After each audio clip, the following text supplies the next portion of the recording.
Ndlovukazi makhosikati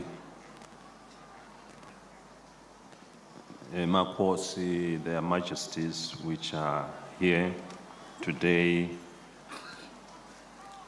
their excellencies, heads of state and government, and all the special envoys representing their own president here today, former president le sinabo ngolapha,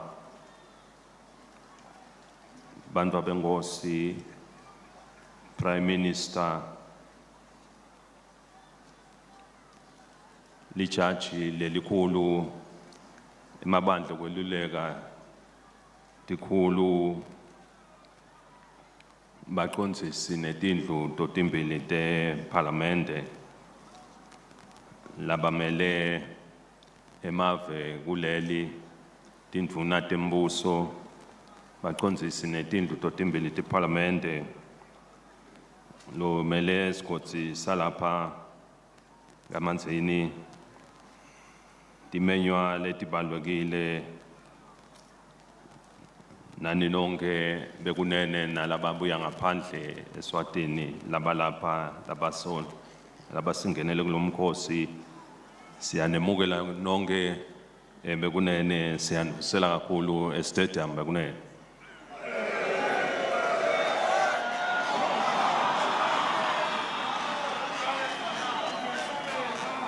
Your Majesty, the Ndlovukazi, their Majesties, heads of state and government, emakhosikati, Your Majesty, the Queen Mother of the Kingdom of Lesotho, First Ladies, Umdlunkulu from the Zulu Nation, former presidents and elders, Your Royal Highnesses, Prime Minister, councillors, chiefs, Chief Justice, Deputy Prime Minister, Cabinet Ministers, Excellencies, members of the Diplomatic Corps, presiding officers and members of both Houses of Parliament, the Regional Administrator for the Horo region, distinguished guests from out of our borders, ladies and gentlemen, siyanivusela nonke bekunene.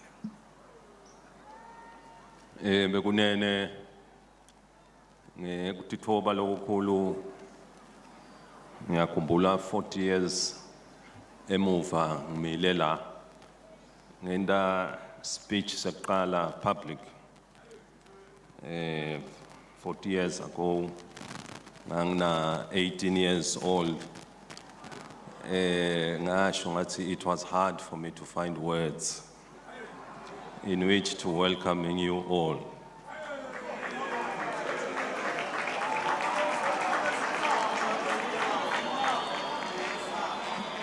I have a collective memory reflecting back 40 years ago. I was 18 years old at this very same stadium. And I remember that at that moment when it came to my time to speak, I collectively remember that I was short of words and did not know what to say. That was the time I had to ascend and make my first address to the nation. 40 years later, now ngikhona njalo futhi ngemso kaNkulunkulu.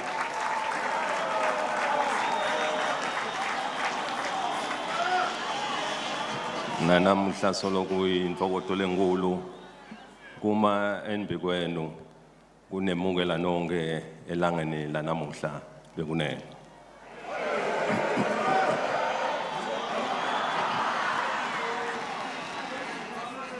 Today marks exactly 40 years again, and here we stand at the very same podium. And I take this privilege to welcome you all and happy that we are here to celebrate the Ruby Jubilee and my 50th birthday. Angisho ukuthi nangikhuluma kwekuqala bekungamalula bengiqaqatela naleli phepha bekubonakala ukuthi awalikemi kahle kanti belishisa futhi ngalelo langa bekungabathi njenganamuhla kepha ke namhla liyabanza ngiyakholwa ukuthi noma ungabona liphepha lendani wathi ukuthi hayi liyabanza namuhla.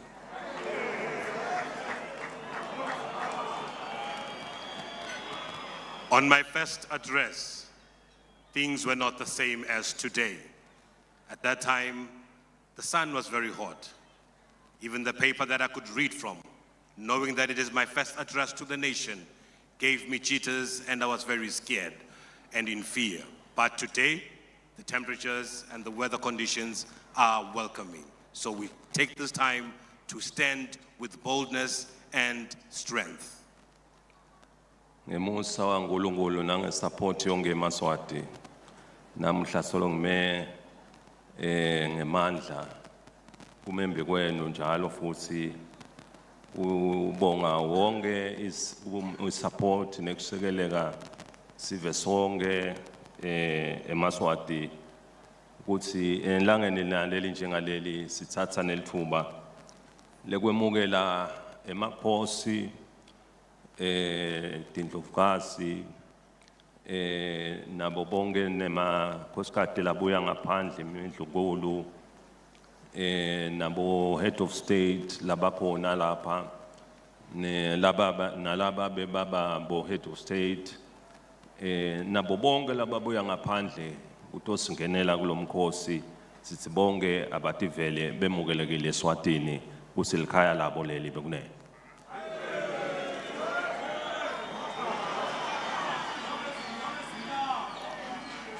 I stand before you today indeed by God's grace, and I truly honor the support that I've received from the Swazi nation, eMaswati. And indeed, when we stand here today, I am even humbled by the presence of the heads of state present today, former heads of states of government, and those who represent their kingdoms, their majesties, and the queen mothers that are here today. I am humbled by your presence and all our guests who have come to join us and be with us today. Bekunene na ngithatha sigaba sebukhosi bakaNgwane sibabona ukuthi angisale ngiqhuba lo msebenzi ngakhanza sive le besinembala sisebukekwe ukuthi sisathanza ukuthi njoba inkosi Sobhuza yabusa iminyaka lengetulu kweminyaka kuya ku 81 years ibusa 61 years ibusa live kwabonakala ukuthi ke ngikhanza sive nembala nanaso into lebengakatayileki ngoba kwakude lebekakhona nakubekwa inkosi lamkhathisini yaze inkosi amdali wabona kweyothi akasale ayimikisa kulamanye emakhosi la ikhona khona ebekunene.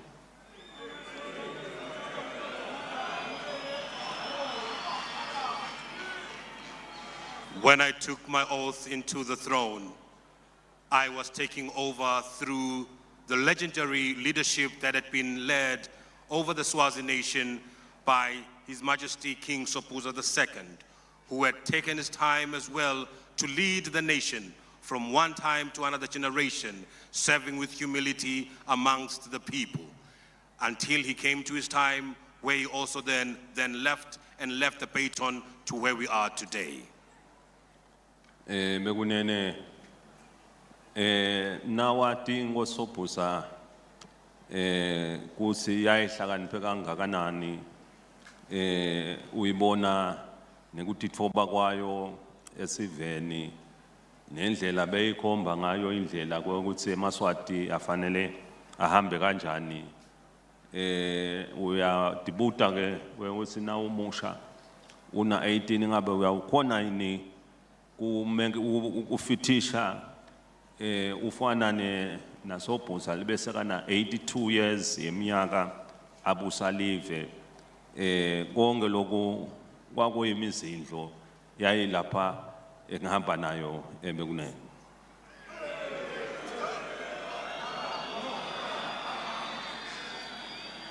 Taking up to the throne at 18 years old, one can only then marvel at the wisdom, the guidance that His Majesty King Sobhuza had led with, and with humility. I knew that this was going to be a mammoth task laid before me, but only trusting that following the footsteps of our predecessors, one was going to be able to lead and follow the footsteps that he had shown by His Majesty's legacy. Bekunene ngasithembisa sive ngaleso sikhathi ukuthi nami ngiyahamba etinyathelweni taSobhuza leyo kulababonile kuSobhuza bawuphindze bakubone nalapha kimi ngiyakholwa nanyalo ukuthi kusesenjalo bekunene.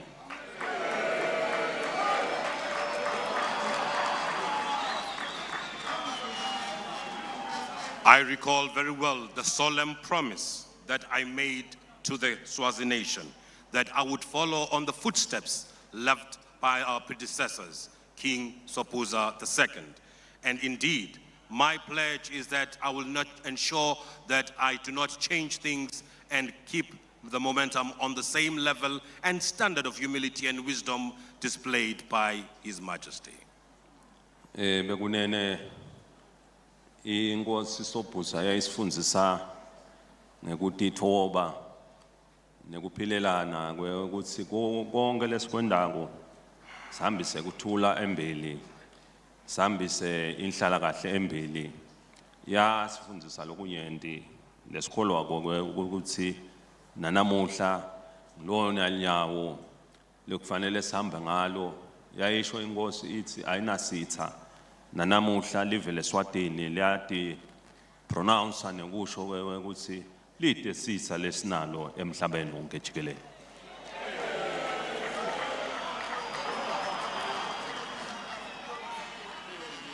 The king at that time led with humility, displaying a role towards a peaceful atmosphere and friendly relations with everyone else. And indeed, we've learned that from all those principles laid down on that foundation, from his time leading in 82 years as King Sobhuza, we have learned that we will live on the same podium and principle. And indeed, our principle is that we have no enemies, and that is what we shall follow upon. Bekunene live lelihleli ngekuthula libane impumelelo lenyenti etintweni letinyenti ngoba konke naleya kwenda linekuthula lihleli kahle libukisana libambisana ute lo ngathi nakubonakala ukuthi kunemonakalo abinze angasho ukuthi asilungisene lapha ngoba na ula eSwatini ulitsanza live leSwatini ngiloyo naloyo kusesigabeni sakhe ukuthi lapho kulungiswa khona live litoze libe nelikusasa lelihle ngiloyo naloyo uyawujikijela esivivaneni asho ukuthi nami silakhile live njoba nesisho sakangwane sithi inkosi ngesive ngebantu bekunene.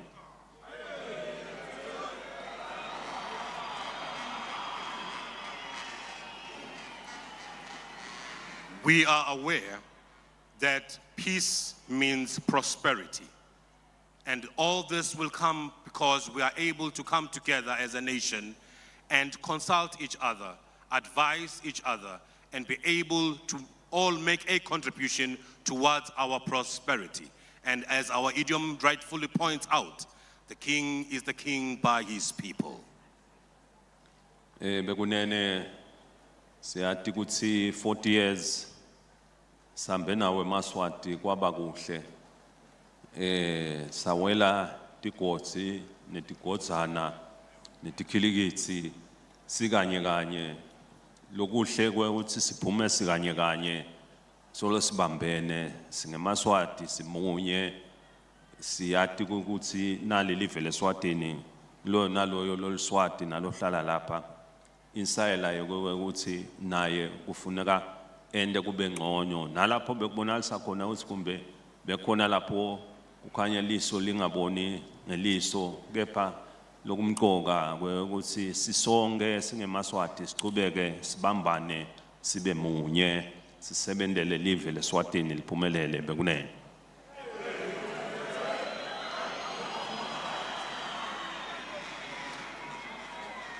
Looking back and reflecting to the 40 decades we have lived, it is very clear that it cannot be a smooth journey.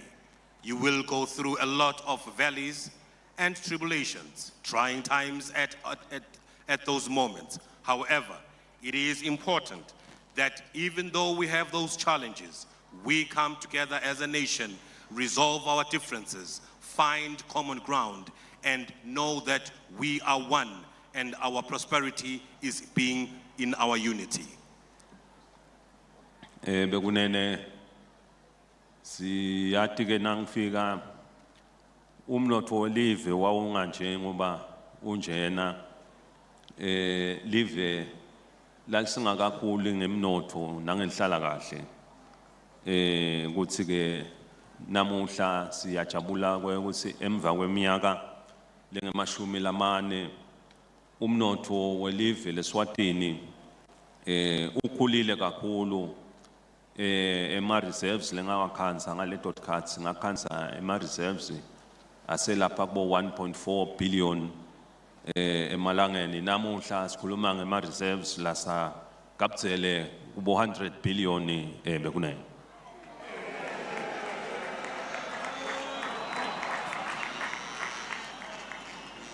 As we reflect on the journey that we've traveled, even in our economy and our progress, we realize that by the time I took on the throne, the GDP of the country stood at 1.4 billion emalangeni.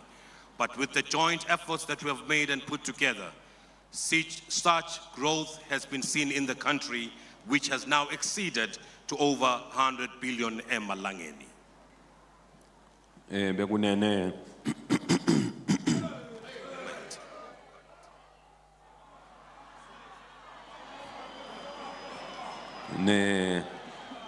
nemisebenzi infrastructure yayingekho kulelizinga leseyikilo lona njengoba namhlanje sesibona namuhla sesihamba kuma highways besihamba ngema single roads kwanze uthi yinye lane ngalana ngalapha ngiyakhumbula nje nasiqala ema highways kubutwa ukuthi imoto tiyabe khona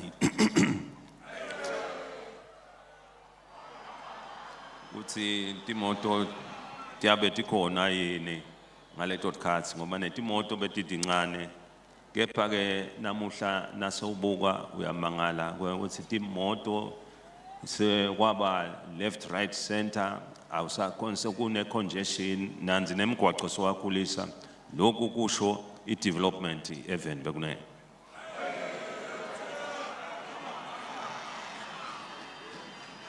As we speak to our infrastructure development as the Kingdom of Eswatini, I may want to highlight today that the nation has indeed grown through the 40 decades we have lived and in our leadership. I remember very well that when we started, even our road infrastructure was not what we see today. We used to have single lanes, no traffic, less cars. But today we see a lot of congestion. Huge infrastructure roads have been made, which shows that we are growing and developing as a nation. Bekunene lokwasita ukuthi sive njoba besihlangana sibukisane kwakuba nalo ukuthi kuyovuselwa nesive kuviwe ukuthi live lingaphathwa njani njoba emva ukuthi kanje kuvuselwe sive dinyende tinhlelo letaqhamuka kwaba netinhlelo tekubuka i-economy ukuthi singayilungisa kanjani tibukete ipolitiki ukuthi dingalungiswa kanjani konke lokho kube nekuqhumana nesive naloyo ativele ukuthi egcineni leso sinqumo lesisithethe sonke sikanye kanye bekunene.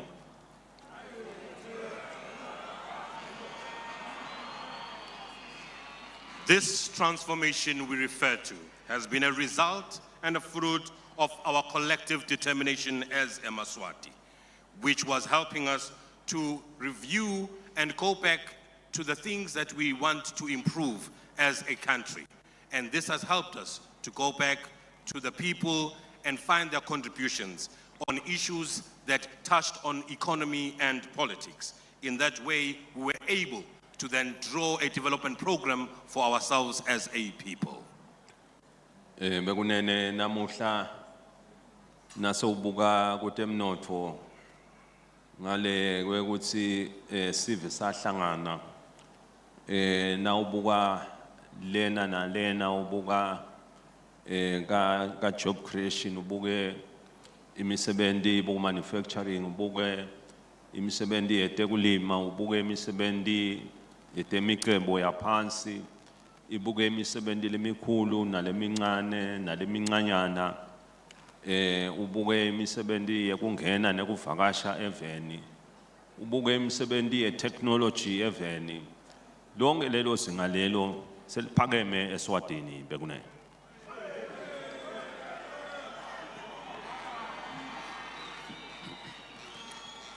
Because of our collective efforts as a country, we have been able to increase and grow our economy, expanding into various industries, including agro-processing, textiles, production, forestry, establishment of new projects in the country, to mention but a few. But all of these have helped us to grow in leaps and bounds.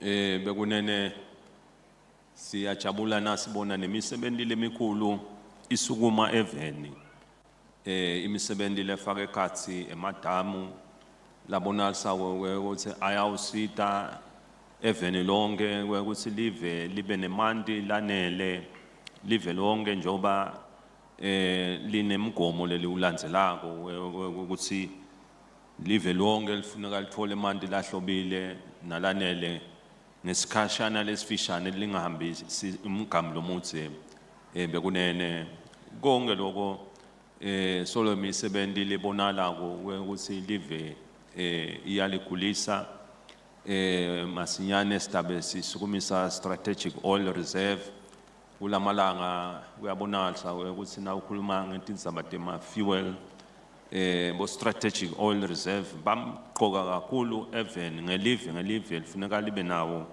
yonke leyo msebenzi leyo solo imisebenzi lekhulisa lona live leSwatini bekunene.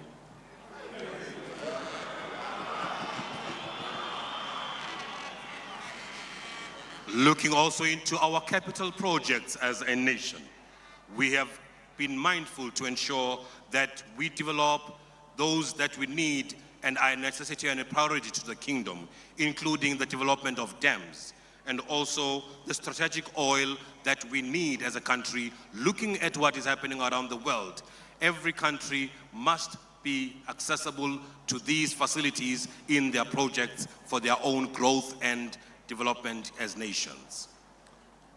Bekunene nembala nawubona ukuthi yonke lemisebenzi iyaqhubeka siyati ukuthi nasive sonke sithole imisebenzi lefanele kusho ukuthi sive siyawuthola impilo lengiyo njoba lenye igoli yethu yekubuka ukuthi sive sonke nasibuya kutembilo sibe sive lesihlandekile lesiphephile kiyo yonke imikhuhlane lekhona naleya uba khona ngoba yonke isystem leyawube ihambelana netembilo siyabe siphakamise ezingeni lelifanele ukuthi ikhone kuhlangabetana naleto dimo leto naleto bekunene.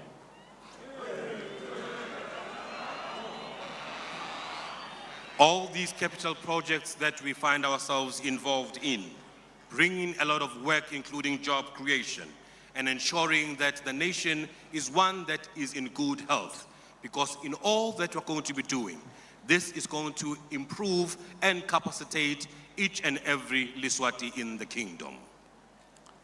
Bekunene kanjalo nekute mfundvo ngoba live lelitawu khula libe ngilo lelinesive lesivele sifundzile njoba kuhle nje ema programs la sangena kutemfundo asaphakama mpela usukela kubo primary education kuyawufika ku tertiary aphakeme sibili futhi level selakwenda kwekuthi akunaliswati noma ngangilinye eliswati lela usinalikhula lithi khanze lithi lona awu mina ngizange ngilithola lithuba lekuya esikolweni lonke liswati lawuthola lithuba lekuthi lifike esikolweni lifunze litokwati kumastarisha tindlu ebekunene.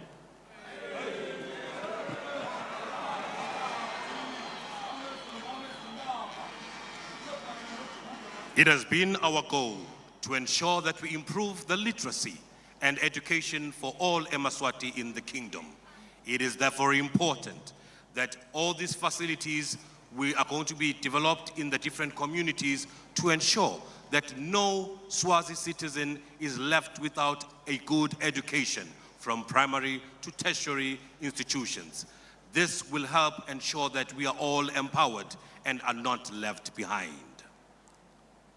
Bekunene kunye ndi nembala le kungabalwa imisebenzi lemihle njengoba dinye nditithelo lesetibonakele eveni letibonala ukuthi awu disita lona live lemaswati onke sekwe ukuthi siyathi ukuthi konke akuzange sekube nge100% perfect impilo injalo nje uthi ulungisa lokho bese kuqhamuka lenye challenge nibantu ukuthi sibuke embili sihlale sifocused sitokwati ukuthi njengoba sisive singemaswati sathatha siqumo ukuthi live leSwatini alikhule lifike esigabeni ukutheni liyawuba i-first world country asifike ke kuleso sigaba sikanye kanye sonke wonke atojabula kakhulu ebekunene.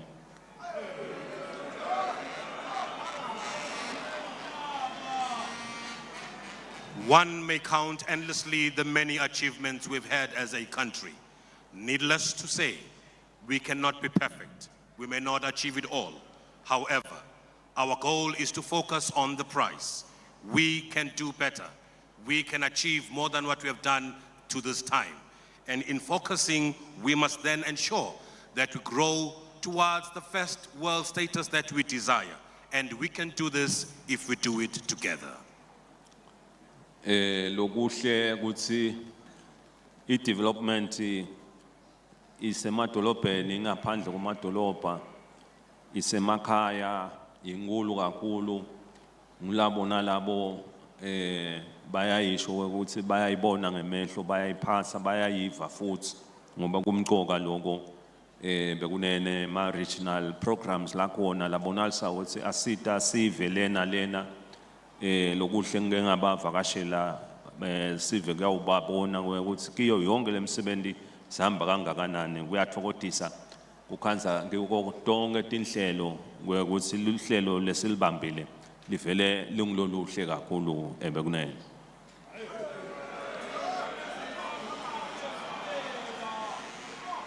The development that we refer to today is one that has moved from the urban areas to our rural areas, where everybody has been a witness to see the great work that we continue to do.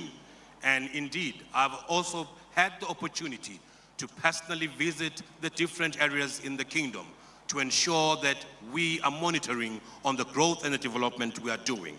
And as witnesses, we are pleased with this development across the country. Se kukhusata onke maswati nalabangaphandle kuleli kwekuthi sonke ngoba kude lo kwafika atifikela yedwana empumelelweni na sibambene singemaswati iAfrika umhlaba wonke sibambisane nalo yachikjele esivivaneni siyathi ukuthi onke amaphupho lesinawo la Swatini siyawufika ngalokukhulu bekunene.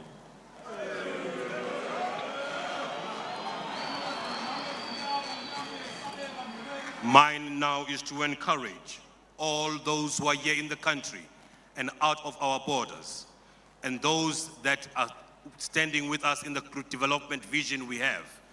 We cannot achieve this alone, But if we are all joined together with one purpose and intent, we shall achieve what we wish to achieve.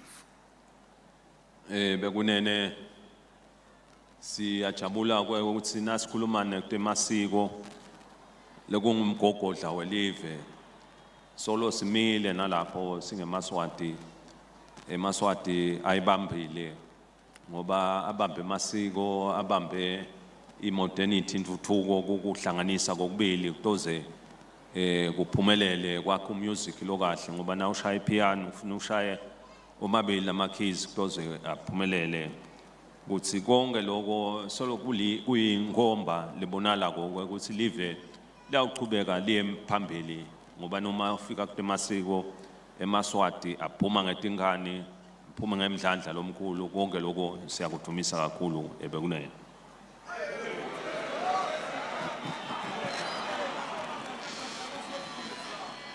We must recommend and we must commend eMaswati for being steadfast in the traditions that we hold as a country. These define us and have led to show who we are as eMaswati in our identity. And in so doing, we have been able over time to modernize and cause good synergies between our customs and the things we do today, just like a piano with white and black keys. You have to play them both to ensure you get a good result.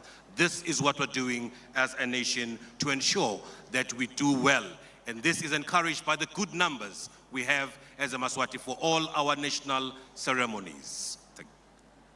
Bekunene sengaba kuthatha lithuba kubonga indlovukazi uhulumende sive sonke seMaswati ngilabasha bomake ngilabadzala ngilabangakanani ngilabakhubatekile ngesupport lenhle ngiko konke lesikwendako singeMaswati ngilabasebenta embusweni even lonke disebenzi letisebenta lena ngekwehlukahlukana ngabothishela bonesi bonke labasendela ema services eveni ngaleto tindlela letahlukahlukene sonke mnonke bekunene impumelelo lesinayo eveni kungenxa yokuthi nonke nawenda ema sacrifices elangeni lanamuhla ke asithumise konke lo emsebenzi bekunene.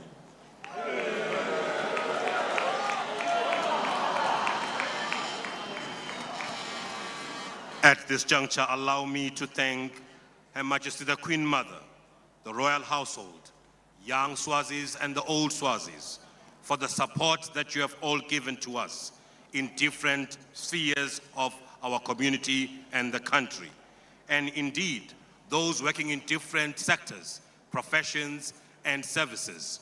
You have all played a vital and important role in ensuring that our success is the one that we have together. And for this, I thank you for all the sacrifices you have made as a country.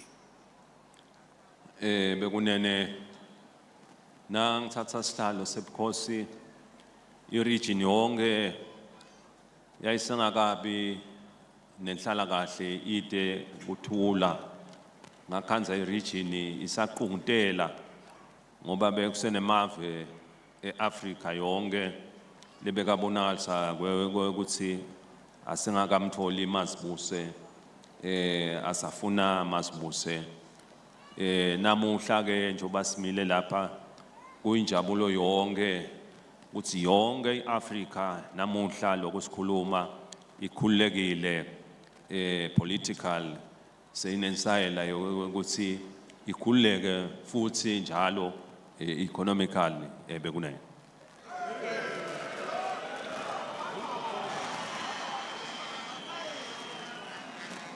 When I took to the throne, the region and the African continent was one that had no peace and stability, as most of the African states were still trying to fight for their independence and their freedom. But it is pleasing that today we stand here and we see that Africa is free. And our goal and our vision and our desire is that the African continent is free not just politically, but also economically. Siyajabula ngoba iAfrica create programs lapha kuthiwa the Africa we want 2063 agenda.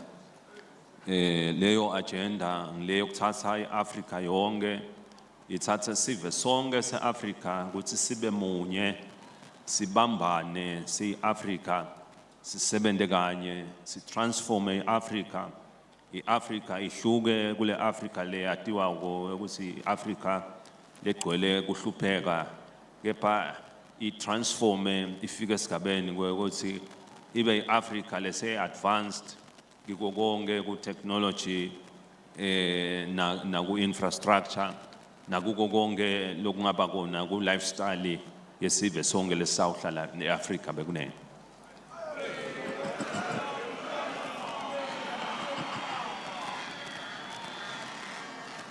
The 2063 agenda, which is the Africa we want, is what we are advocating for. Indeed, that one that speaks to unity, togetherness, and prosperity. It is time that we transform from poverty, develop and grow into an advanced stage of prosperity, where life is going to be changed into the positive and good well-being for everybody in the African continent. Siyati ngale tinhlangothi tabo free trade area after lababonalisa ukuthi ibahlanganisile iAfrica ngiwo ama programs onke lawa la yawuthelela kiwo onke ama regional groupings afake khathi bo SADC bo COMESA na la manye ema organization la within iAfrica la tawukhona ukuthi I transform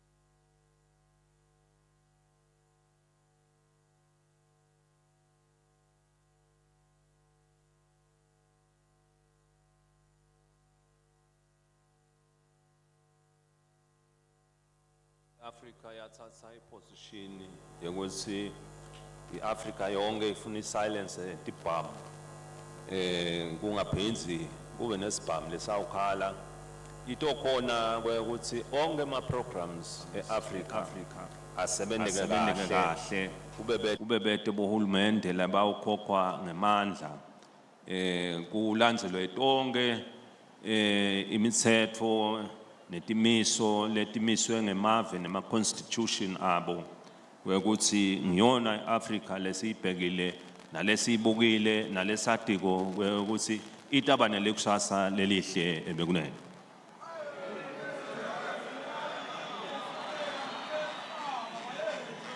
As the African continent, we stood by our oath of silencing the guns, and this is one that we stand by even today, to ensure peace and stability across the continent. If we follow these principles, these are going to guarantee a democratic and free African continent whereby we do not see struggles and infighting that do not follow the laid down principles we have acceded to as the African continent. Siyajabula ukuthi iAfrica asisebenzi sodwana namhlanje sisebenta naye njengoba mhlawumbe wakha ama sustainable development goals le onke emave emhlaba awalandzela ipurpose ukuthi mhlawumbe wabuka kufanele ukuthi kuze kube nekuthula emhlabeni wonkana kumqoka ukuthi ulungiswe tindlu letitsite letiyawubitwa ngekuthi tingilelihlelo laphansi kwa sustainable development goals ebekunene.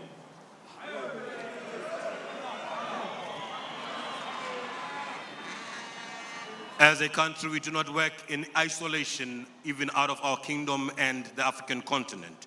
We are also working with the United Nations. And under this umbrella, we have been able to be made able to be guided under the principles of Sustainable Development Goals, SDGs. And for this, they have encouraged us to work towards one motto of peace that is going to allow us to follow the programs we have laid down for sustainable development goals. Kuvikela temvelo as part of le agenda kuyihambisa embili kumqoka kakhulu bekunene ngoba nasa uvikela imvelo sawukhona siphefumule kahle sikhona siphile kahle sikhona sicabange kahle sikhona kusebenta imisebenzi lesifanele siyende singakapholutheki etingqondweni bekunene ngako kumqoka kakhulu kusi leyo agenda sihambise embili kakhulu ebekunene.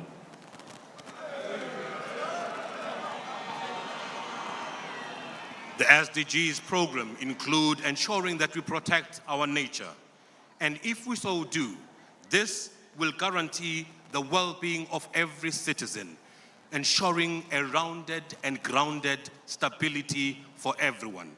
If we're going to follow these principles, we are going to ensure that we have eMaswati that are properly grounded in their well-being.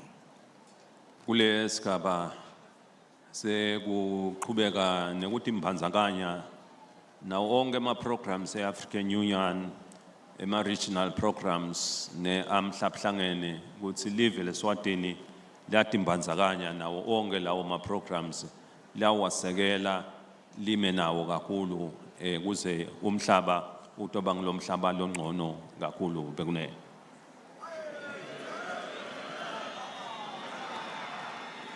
We want today to renew our vow to stand with the African Union, the United Nations, and all other programs that we have established regionally.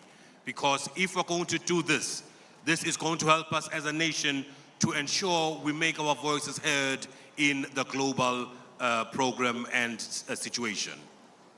Ne kubonga onke emave emhlaba lasisekela kona lasibambisako ngetindlela letahlukahlukene kuthi konke lokho nako sive seMaswati siyabonga kakhulu elangeni lenjena ebekunene.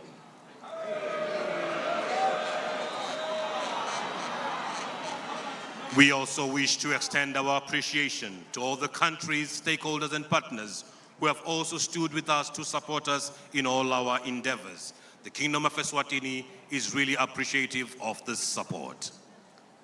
Nekubonga bonke nalaba lungisa umsebenzi yonke kuhlanganisa labakuhlanganisile konke imisebenzi lemihle kuze kube ngumsebenzi lo impumelelo bonke siyabathumisa kakhulu ebekunene.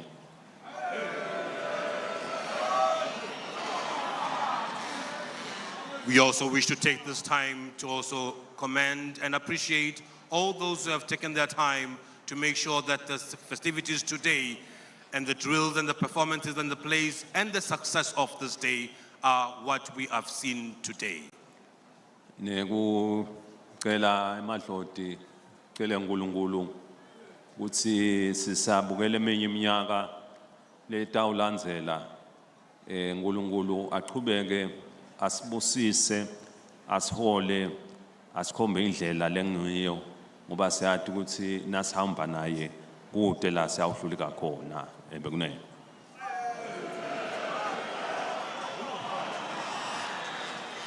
We also take this time to thank God and our ancestors who have been able to guide us and lead us to this day.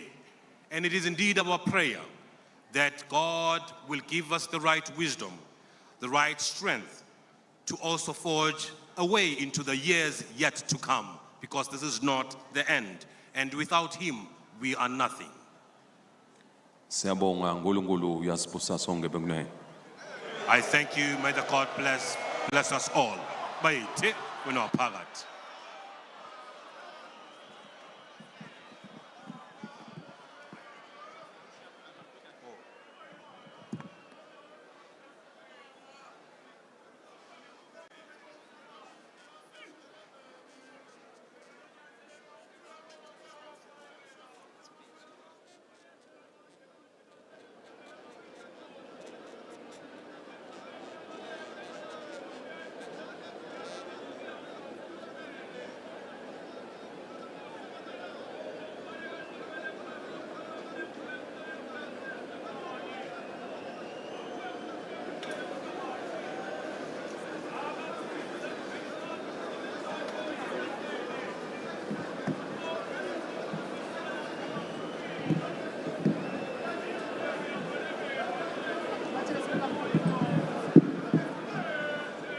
Bayethe wena waphakathi seyibhodlile imbube ibhodlile isilwane gidigidi kwehla kwembube kwehla kwengwenyama bayethe wena waphakathi sesitawucela liparade sale liphuma bayethe wena waphakathi Nkosi Ndlovukazi Mhlekazi